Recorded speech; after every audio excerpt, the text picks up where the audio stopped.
¿Qué se necesita para tener un año diferente? ¿Qué les falta a las personas para tener una vida completa? Todo lo que necesitamos está en el Espíritu Santo.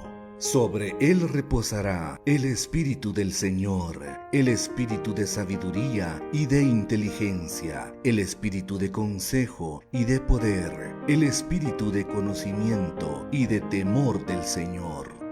Quien las tiene está preparado para cualquier situación, pues es la totalidad de Dios en nosotros. Entonces, nada nos falta.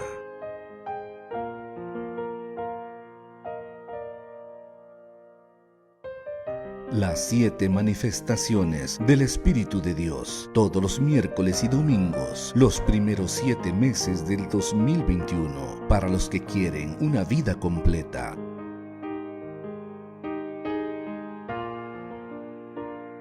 En todas las iglesias universal del Reino de Dios.